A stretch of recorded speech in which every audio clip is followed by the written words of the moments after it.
Busy షెడ్యూల్లో చిన్న relief కోసం ఈ టెన్షన్స్ అన్నిటి నుంచి నన్ను ఓ పర్సన్ వచ్చి డ్రైవ్ తీసుకొచ్చారండి. ఎవరో తెలుసా సార్? ఎవరో తెలుసా అండి? Thank you Charan sir. ఏం లేదు బుచ్చి, ఒకటి అడుగుతాను ఏం అనుకో కదా. చెప్పండి సార్. సరే మీరు అడిగితే ఏమనుకుంటారు సార్?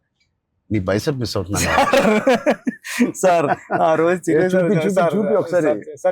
ఓజీ ఎంత వైరల్ అయిపోయిందంటే నన్ను ఎవరు చూడలేదు ఆ మేకింగ్ వీడియో. చిరంజీవి గారి ముందు నువ్వు చూపించిన బైసెప్ ఓజీ పెద్ది అని కూడా అనౌన్స్ చేస్తున్నారు. హెల్త్ బాగుండాలి sir. Thank you sir. Sir నేను ఒక విషయం చెప్పాలి సార్. చెప్పండి సార్. నేను జిమ్ కి దిల్షునగర్ లో చదువుకున్నప్పుడు, ఎంబీఏ చదువుకున్నప్పటి నుంచి నేను జిమ్ కి డబ్బులు కట్టాను సార్. కానీ వెళ్ళడం రావడం ఎప్పుడు అంత సీరియస్ గా తీసుకోలేదు కదా సార్. మిమ్మల్ని చూసిన తర్వాత పెద్దిలో మీ డెడికేషన్ చూసిన తర్వాత నిజంగా చెప్తున్నా సార్, మీ డెడికేషన్ చూసిన తర్వాత అరే చరణ్ సార్ కి అన్ని ఉన్నాయి సరే, హెల్త్ కోసం సినిమా కోసం ఇంత కష్టపడుతున్నారు, మనకి ఏం పని ఉంది అసలు? మనం కష్టపడి రోజు ఎక్సర్సైజ్ 40 minutes చేసుకుంటే బాగుంటుందని రీల్స్ లోని దాంట్లో చూసినప్పుడు నాకు అంత అనుకున్నాను కానీ సార్, ఎన్నో రీల్స్ సేవ్ చేశాను సార్, కానీ అంత ఇంపాక్ట్ క్రియేట్ చేయలేదు. నేను జిమ్ కోసం నేను సేవ్ చేసిన రీల్స్ చూస్తే సార్, ఆ రీల్స్ నాకు తెలిసి ఒక నెక్స్ట్ జన్మ కూడా సరిపోతాయి రీల్స్ సేవ్ చేశాను సార్. కానీ మిమ్మల్ని చూసిన తర్వాత డెడికేషన్ చూసిన తర్వాత రోజు 40 minutes చేద్దారని మాత్రం చేస్తున్నా సార్. అసలు నువ్వు నన్ను పెట్టిన టార్చర్ కి ఆ బాడీలు రావడానికి, ఆ బాడీలు అన్ని రావడానికి ఒకటి క్రికెట్ బాడీ అడిగావు. క్రికెట్ సార్ అంటే క్రికెట్ బాడీ అంటే అసలు చాలా లీన్ గా మన తిలక్ వర్మ, హార్దిక్ పాండ్యా ఒక షర్ట్ వేస్తే ఎలా ఉంటుంది, ఇదే నాకు చెప్పింది నాకు నరేషన్ అప్పుడు.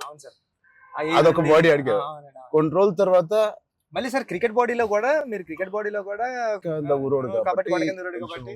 కొంచెం బండగా ఉండాలి. ట్రైబల్ వ్యక్తి ఎంత స్ట్రాంగ్ గా ఉంటాడో అది బాడీ బిల్డింగ్ చేస్తే వచ్చే స్ట్రెంత్ కాదు. అవును సార్. ఆడికి అలవాటుగా ఆ కొండలోని అట్లా తిరగడం వల్ల వచ్చిన బాడీ అన్నట్టు అదొకటి అడిగే. అది అయిపోయిన తర్వాత సార్ మళ్ళీ సార్ కొన్ని రోజులు మళ్ళీ షూటింగ్ జరుగుతా ఉంటే సార్ ఏంటి సార్ నాకు ఆ లుక్ రావట్లేదు అంటావు. ఈ లుక్ షూట్ చేస్తే ఆ లుక్ ఎలా వస్తుంది? కుస్తీ లుక్ కావాలన్నా సార్, రెజ్లింగ్ రెజ్లింగ్ లుక్, కుస్తీ లుక్ కావాలంటావు సార్. నిజంగా చెప్పాలంటే సార్ నాకు అడగడానికి కూడా భయం వేసేది సార్. అంటే ఏంటి టైం లైన్ కూడా ఎక్కువ లేదు సార్. అంటే ఇప్పుడు క్రికెట్ అయిపోయినా షూట్ అయిపోయినా కరెక్ట్గా 2 months కి 3 months కి మీరు మళ్ళీ మన షర్ట్ అయిపోద్దండి. అక్కడ షర్ట్ అయిపోతే మీ బాడీ తెలిసిపోద్దండి. మీరు అలా గ్రాడ్యువల్ గా షర్ట్ ఆ బాడీని అలా మెయింటైన్ చేస్తా కుస్తీ టైంకి మళ్ళీ ఓపెన్ చేయడం, అదంతా కూడా చాలా కష్టపడ్డారు సార్. ఆ ఇన్స్పిరేషన్ తీసుకునేందుకు నిజంగా సుకుమార్ గారి బ్యాచ్ దండం పెట్టాలి. మరి మా గురుగారు అంత కాదు సార్. నేను నువ్వా సార్? మీ గురుగారే ఇంకా బెటరే బాబు. బట్ నిజంగా ఇవన్నీ నేను చేసింది సుకుమార్ గారి అసిస్టెంట్ అనో లేకపోతే బుచ్చిబాబు ఉప్పెన తీసిన బుచ్చిబాబు కోసం కాదు. నేను నిజంగా చెప్పాను, I was in love with your script. నువ్వు రాసిన కథ ఆ సరస్వతి దేవి కోసం నేను ఎన్ని చేసినా ఈ సినిమాకి తక్కువే అనుకుని ఏమడిగినా నేను చేశాను. అంత అద్భుతంగా నువ్వు రాస్తావు నీ సబ్జెక్ట్. ఆ సబ్జెక్ట్ కోసం ఆ సబ్జెక్ట్ చేయించుకుంది నాతో అనొచ్చు. నేను నువ్వు కాదు సార్ నువ్వు రాసిన అంటే సార్. Thank you sir. కానీ అంటే మళ్ళీ ఇది అయిపోయిన తర్వాత ఇంకొక సెటప్ ఉందండి, మళ్ళీ దానికి బాడీ ఇచ్చారు. అదే సర్ప్రైజింగ్ సార్. కానీ ఆ బాడీ ఇవ్వడం కానీ ఇది చాలా స్ట్రగుల్ సార్. అంటే మీ మూడ్ స్వింగ్స్ అన్ని అంటే అక్కడ మళ్ళీ మీరు మళ్ళీ కష్టపడి ఆ ఇసుకలో దిగాల, ఆ ఎండల్లో షూటింగ్ చాలా చాలా టఫ్ అయిపోయింది సార్. నన్ను మాత్రం క్షమించండి. నిజంగా మనస్ఫూర్తిగా చెప్తున్నాను, నాకు ఏ రోజు కష్టం ఎందుకు అనిపించలేదు అంటే I really enjoyed this process. నచ్చిన పని చేసేటప్పుడు శ్రమ తెలియదు అంటారు కదా, నాకైతే అలా అనిపించింది. బట్ ఇవాళ షూటింగ్ అయిపోయిన తర్వాత నాకు బాగా తెలుస్తుంది, ఎందుకంటే నొప్పులు ఎక్కడెక్కడి నుంచో నొప్పులు బయటకు పడుతున్నాయి. ఇది మా పాపను కూడా ఎత్తుకోవడానికి ఈ చెయ్య కొంచెం నొప్పేస్తుంది. రేపు ఎల్లుండో వెళ్ళి చిన్న ఎక్స్రే తీయాలి. అంటే ఆ కుస్తీలో చేయి పట్టి పట్టి పట్టి అది అదురు ఉంటది, అదిరి కొంచెం ఏదో అయింది దీనికి.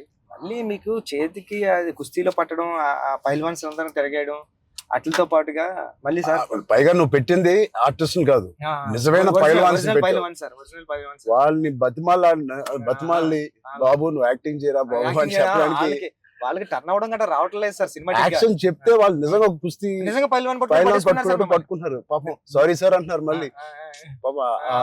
స్పోర్ట్స్ మ్యాన్ ఇన్స్టింక్ట్ ఉంటుంది కదా, స్పోర్ట్స్ మ్యాన్ స్పిరిట్, అది ఎంత మనం యాక్టింగ్ చేయరా అన్నా కూడా రాదు వాళ్ళకి. నాకే ఊపు వచ్చి ఒరిజినల్ గా వచ్చేసి మిమ్మల్ని మీ ఒక ఫైల్ మ్యాన్ అయితే పట్టుకొని వచ్చేసి టప్ అని మీ నెక్క దగ్గర పట్టుకొని అది ఎందుకు సార్ కుస్తీలో మీ కొన మీద అంత తప్ప అయితే నేనైతే పానిక్ అయిపోయాను సార్ నేను లేచి అదైతే చాలా అంటే దేవుడు ఉన్నాడు కాబట్టి జరిగింది సార్. కన్ను మీద అంటే నాకు చిరంజీవి సార్ ఏం చేస్తారని భయం వేస్తుంది. సెకండ్ హాఫ్ మనం సినిమా రన్ త్రూ లో కదా తీసాం. సినిమా రన్ త్రూ లోనే మన షూటింగ్ కూడా సీనిక్ ఆర్డర్ లోనే తీసాం మన సినిమా. సో అది తీయడం వల్ల ఐ థింక్ నాకైతే చాలా చాలా హెల్ప్ అయింది మీరు అలా తీయడం వల్ల. ఒకటి మనందరికి ఇది జర్నీ ఆఫ్ పెద్ది కాబట్టి బిగినింగ్ టు ఎండ్ ఆ జర్నీ ప్రకారంగానే మనం తీయడం అనేది అందరికి ఆ మూడ్ లో రావడానికి అర్థమైంది. ఈ సీన్ ఎందుకు తీస్తున్నాం అందరికి అర్థమైంది, ఎందుకంటే దాని ముందు రోజే ఆ సీన్ తీసాం కాబట్టి. రన్ త్రూ లో వచ్చేసరికి మనం సెకండ్ హాఫ్ అంతా మనం ఒకే టైం పీరియడ్ లో షూట్ చేసాం. సెకండ్ హాఫ్ అంటే ఏంటి, కల్మినేషన్ ఆఫ్ ఆల్ ద మీరు రాసిన స్టోరీ అంతా culmination. Heaviest action, heaviest emotion, heaviest song second half లోనే పెడతాం. సో అంత హెవీ వర్క్ మనకి లాస్ట్ 65 days లో మనం షూట్ చేసాం. నిజంగా దేవుడు లేకపోతే అంత హెవీ వర్క్, అన్ని కుస్తీ ఫైట్లు, క్లైమాక్స్ ఫైట్, క్లైమాక్స్ సాంగ్, ఇంకో సాంగ్ రేరే రారా ఏమి మనకేం అవ్వకుండా మీకేం అవ్వకుండా నాకేం అవ్వకుండా జరిగిందంటే అది నిజంగా పెద్దకున్న బలం. అది పెద్ద సబ్జెక్ట్ కి పెద్ద స్క్రిప్ట్ చేయించుకుంది తప్ప. లాస్ట్ 75 days షూట్ చేస్తాను సార్. ప్రతి సినిమాలో నాకు ఏదో ఒక యాక్సిడెంట్ అవుతూనే ఉంది. RRR లో కూడా కాలు ఎరగొట్టుకున్నాను, రంగస్థలం కూడా ఒకటి ఏదో అయింది నాకు గుర్తులేదు. గేమ్ చేంజర్ లో ఇక్కడ లిప్ కట్ అయిపోయింది, ఇక్కడ ఇది అయింది, కానీ ఎక్కడ ఒక్కరోజు మన షూటింగ్ ఆపింది లేదు. అది నిజంగా అది దేవుడు. ఇంకేంటి బుజ్జి సార్ పోస్ట్ ప్రొడక్షన్ ఎలా జరుగుతుంది చెప్పు, సరదాగా అడుగుతున్నా. సార్ రెహమాన్ సార్ అంటే నేను ట్వీట్ వద్దాం అనుకున్నాను సార్, ఎర్రకొట్టి సార్ RRR అని, అంటే మళ్ళీ 2 ఎట్లా అయిపోతుందో నేను వేయలేదు సార్. నెక్స్ట్ లెవెల్ RRR ఇచ్చారు sir Rahman sir. Okay next level అండి. అంటే ఎమోషన్ గానీ నాకు నేను వెళ్ళి కూర్చున్నాను సార్. నిన్నే కూర్చుంటే ఇది మన సినిమా మన విజువల్ ని నెక్స్ట్ లెవెల్ పట్టుకుపోయారు సార్. ఓకే రెహమాన్ గారు కానీ, రత్నవేల్ సార్ కానీ, అసలు అంటే రత్నవేల్ గారి గురించి మాట్లాడారు. మనం అనుకున్నప్పటి నుంచి అది ఎంత పెద్ద అసెట్ రత్నవేల్ గారు. ఇట్ ఈస్ అంటే బ్యూటీ షాట్స్ ఇచ్చారు, కమర్షియల్ షాట్స్ ఇచ్చారు, అండ్ కథని అర్థం చేసుకునే విధానం రత్నవేల్ గారు మించిన కెమెరామెన్ నేనైతే పనిచేయలేదు. ఉండే ఉంటారు కానీ నేనైతే పనిచేయలేదు సార్. ఎందుకంటే సార్ రండి సార్, ఇప్పుడు నేను ఫస్ట్ సినిమా చేశాను సార్, ఇది second cinema and second film sir నాది.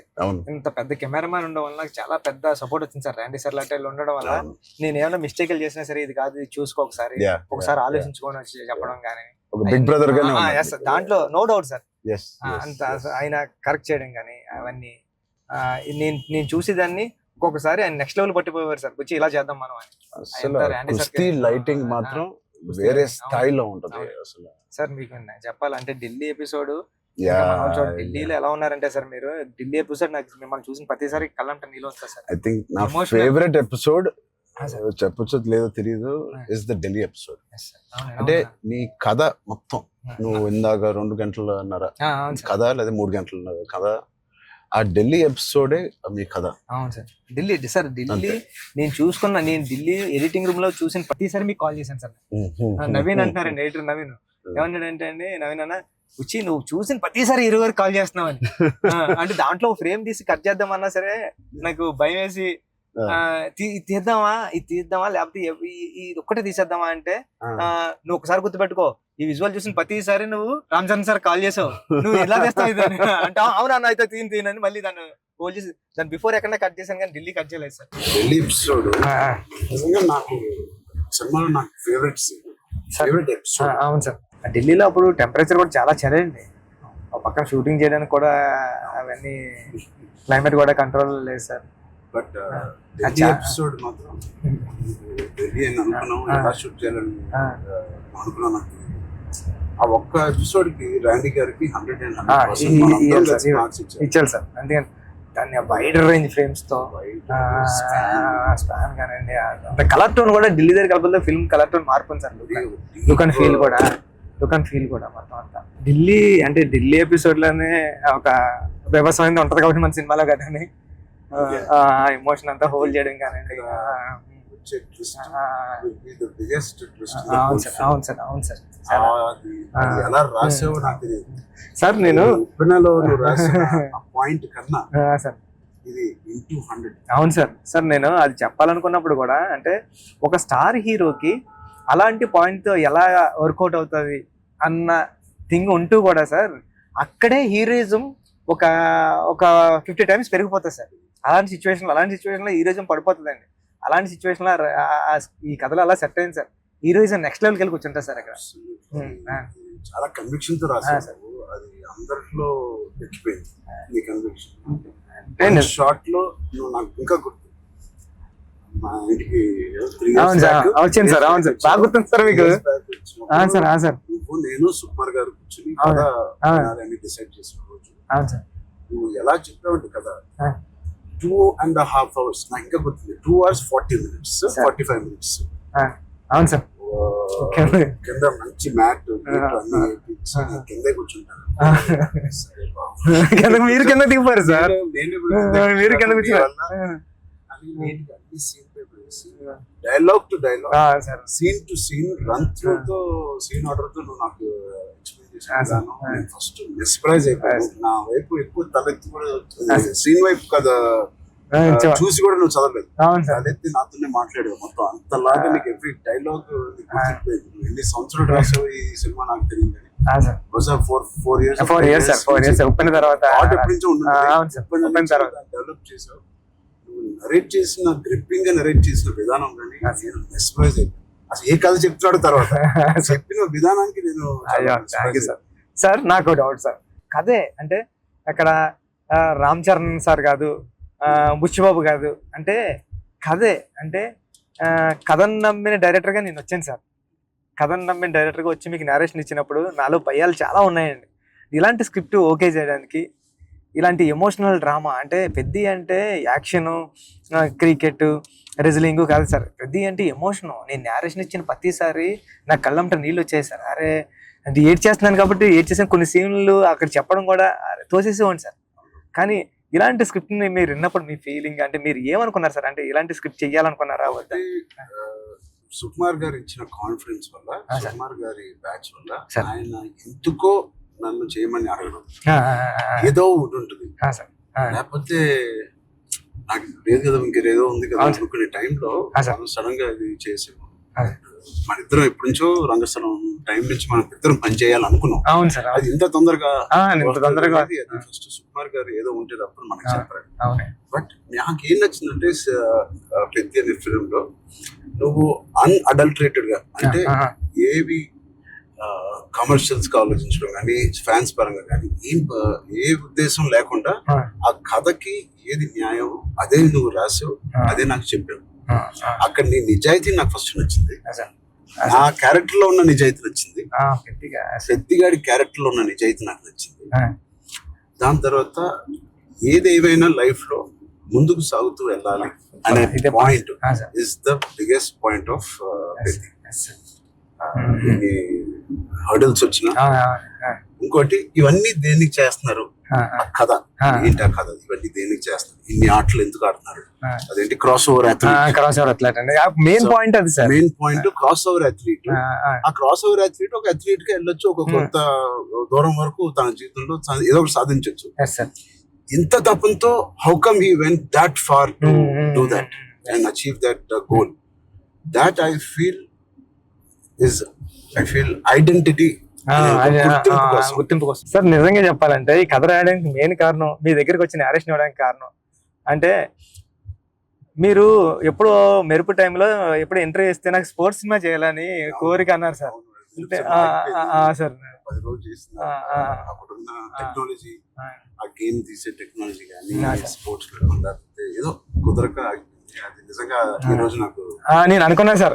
ఆ రోజు చరణ్ సార్ ఒక స్పోర్ట్స్ చేయాలనుకున్నారు, ఈ రోజు నేను క్రాస్ ఓవర్ పెట్టి అని ట్రై చేశాను సార్. సార్ అంటే ఇది నిజంగా చెప్పాలంటే ఒక మాట ఉంది సార్. ఉప్పెన రిలీజ్ అవ్వలేదండి.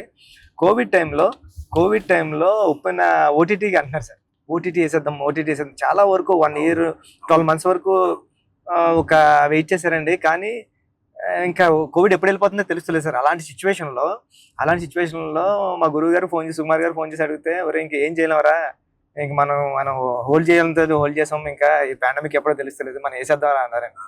ఓటీటీ వెళ్ళిపోతాం అన్న టైంలో ఇంకేం చేయాలో తెలియక సుఖ సార్ని అడిగాను, సార్ ఏం చేస్తే బాగుంటుంది సార్ అంటే, నీ దగ్గర ఉన్న లైన్లు చెప్పరా అన్నారండి. ఈ లైన్ చెప్పాను సార్. ఈ లైన్ చెప్పిన సుఖ సార్ అన్నారండి, ఈ లైన్ అదిరిపోద్దురా, చేయరా, మళ్ళీ కొత్త ఫిల్మ్ అయిపోతుంది, ఐడియా కొత్తగా ఉంది అన్నారు. అవునా అని సార్ మీరు నమ్మరు, నాకు స్క్రీన్ షాట్ ఉంది, మా అసిస్టెంట్ రామన్ గారు కూడా అది బుక్ మరి రాసిపోయి పిఠాపురం దత్తాత్రేయ స్వామి గుళ్ళకి వెళ్ళి కూర్చుని, నాకు సెకండ్ ఫిల్మ్ లో హీరో రామ్ చరణ్ గారు, మీకు చూపిస్తాను సార్ ఎప్పుడన్నా ఏదైనా ఇంటర్వ్యూ, రామ్ చరణ్ గారు. అవును సార్, చూపించాను సార్ మీకు. హీరో బెల్లం ఫ్యాక్టరీలో వర్క్ చేస్తూ ఉంటాడు, క్యారెక్టర్ సూపర్ ఉంటది, పెద్ది అని రాశాను సార్. ఫస్ట్ ఫిలిం ఇంకా రిలీజ్ కాలేదు, సెకండ్ ఫిలిం రామ్ చరణ్ గారితో డ్రీమ్ అంటే నేను అనుకుంటాను సార్, మనిషి గట్టిగా కోరుకుంటే ఏదైనా అయిపోతుంది సార్, గట్టిగా కోరుకోవాలి సార్.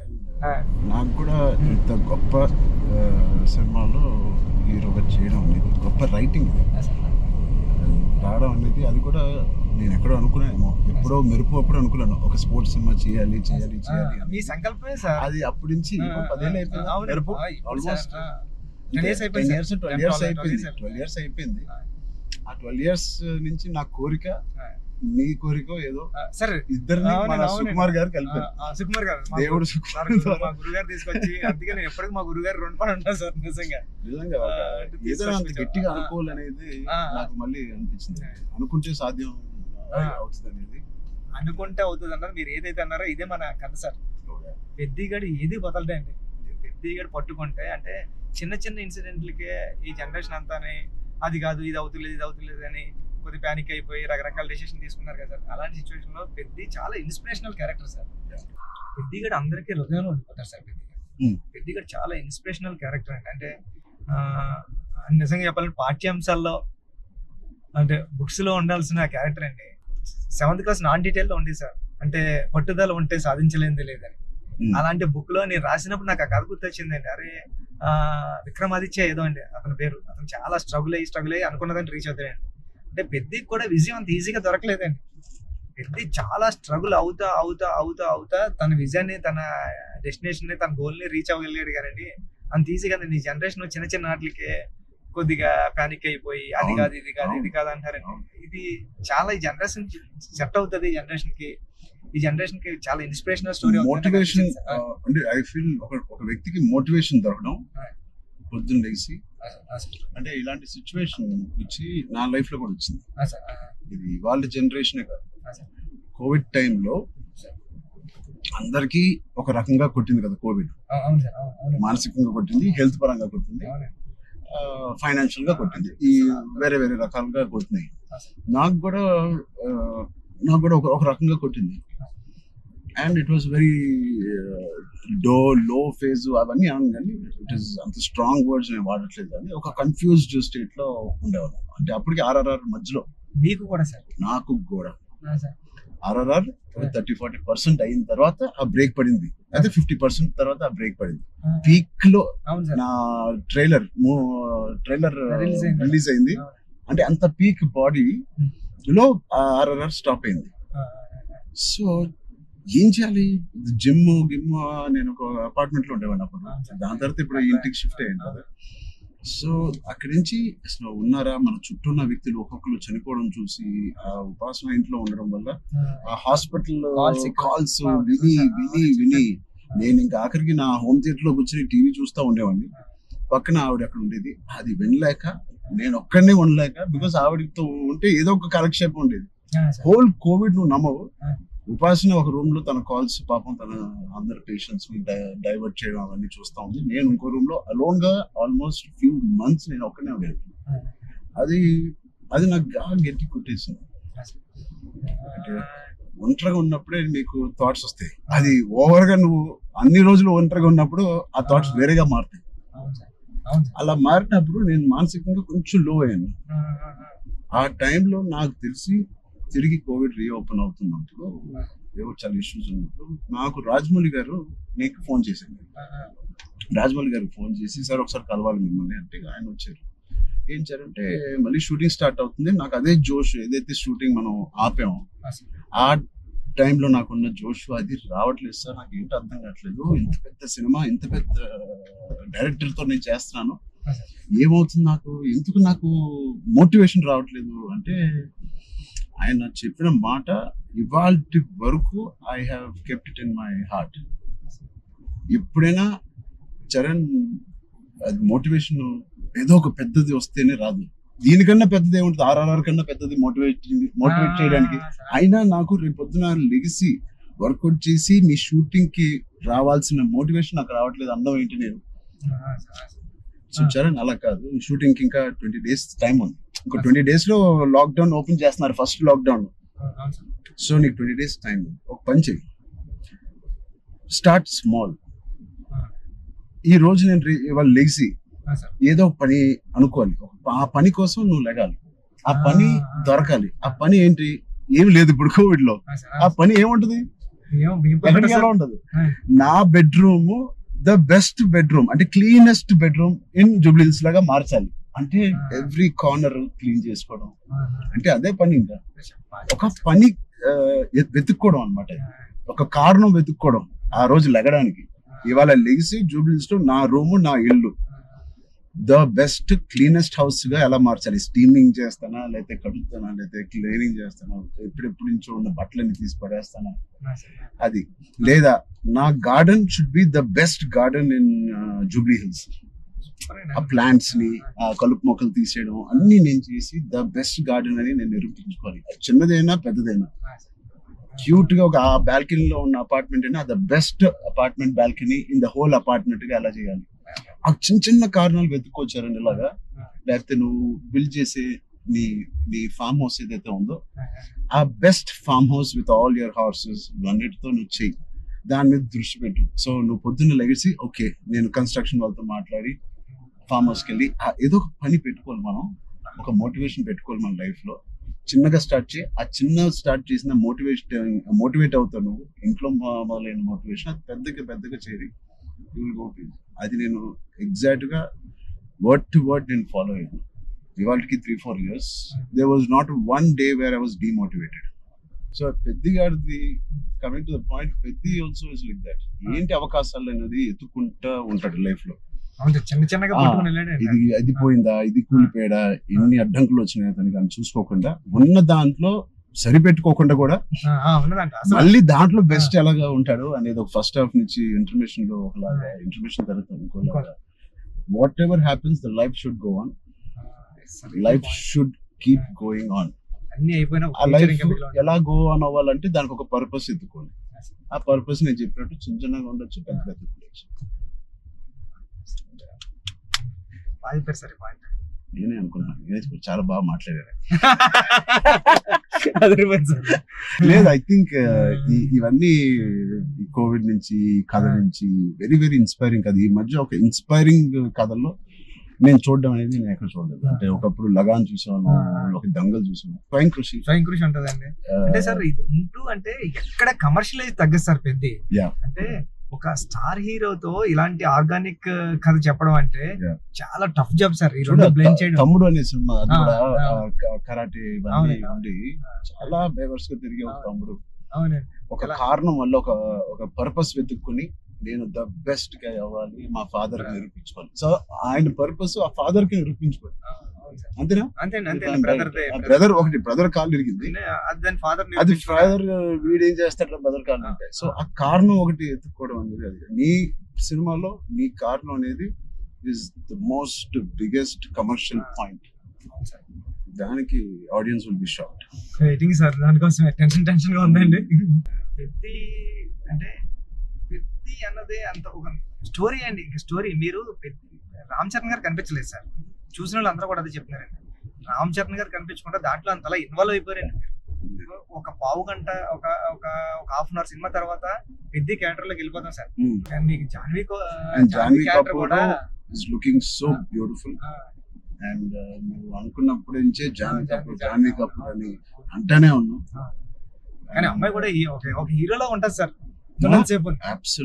అక్షయమ్మ క్యారెక్టర్ అలాంటి చాలా strong character sir. Akshayamma is a very good aura. Every time Janhvi screen మీదకి వచ్చినప్పుడు ఆవిడ ఆరా సగం పని చేసుకుని వెళ్ళిపోతుంది. కొన్ని వాళ్ళు అమ్ముకున్న వాళ్ళ ఆవిడకి స్ట్రైట్ దిగిపోయింది. సార్ కొన్ని సీన్స్ లో శ్రీదేవి గారి లాగా అనిపిస్తుంది అండి. అరే బుచ్చి సార్ సరదాగా మాట్లాడుకుందాం, అన్ని అయిపోయినాయి. సార్ ఇప్పుడు నిజమైన టాపిక్ మాట్లాడదాం. సార్ చెప్పండి సార్. నిజంగా ఒక మంచి సినిమా తీయాలంటే ఎంత శ్రమ పడతాం మనకు తెలుసు. అంటే ఏది ఇచ్చినా కొద్దిగా మంచి కంటెంట్ ఇవ్వాలని అందరూ గర్వపడే సినిమా, నిజంగా అందరూ ఇన్స్పైర్ అయ్యే సినిమా. ఫ్యాన్స్ అందరికి అది నిజం సార్. ఎందుకంటే చాలా మంచి సినిమా తీశారు మా హీరో గారు అన్న చెప్పుకోవడానికి అంత ఉంటది సార్. మీకు గుర్తుందా సార్, ఈ సినిమా తర్వాత చాలా మంచి పేరు వస్తుంది, మీకు చాలా మంచి పేరు వస్తుంది అని చెప్తున్నారు. మంచోని కదా కాదు సార్, మంచి పేరు ఇంకా మంచి పేరు వస్తుందని అంటే సార్ మీరు ఒక మాట అన్నారు ఇన్స్పైరింగ్ పర్సనాలిటీ లైఫ్. సార్ మీరు ఒక మాట అన్నారు గుర్తుంది సార్. అప్పుడు ఉపాసన మేడం గారు ఉన్నారండి. ఉపాసన గారు అంటే బుచ్చి నాకు మంచి పేరు వస్తుంది అంటే ఈ పేరు ఏదో పెళ్లికి ముందు వచ్చింటే ఇంకా ఇంకా మంచి సంబంధం వచ్చింది నాకు అని మేడం పక్కన చెప్తున్నారండి. మేడం అన్నారండి. అంటే అంత మంచి కథ రాసావంటే అసలు సంబంధాలు మనకి అలా లైన్ లో వస్తాయి. అంత అయిపోయింది. రెహమాన్ సార్ ఆర్ఆర్ వచ్చేస్తున్నారు, లేకపోతే నేను అవ్వకపోతే సార్ తో ఎంత అలాగా నేను రాలేను సార్ అని బతిలాడుకున్నాను. అయిపోయింది వర్క్. ఓలా బుక్ చేస్తాను చెప్తున్నా సార్ చాలా దూరం తీసుకొచ్చారు సార్ మిమ్మల్ని అన్న.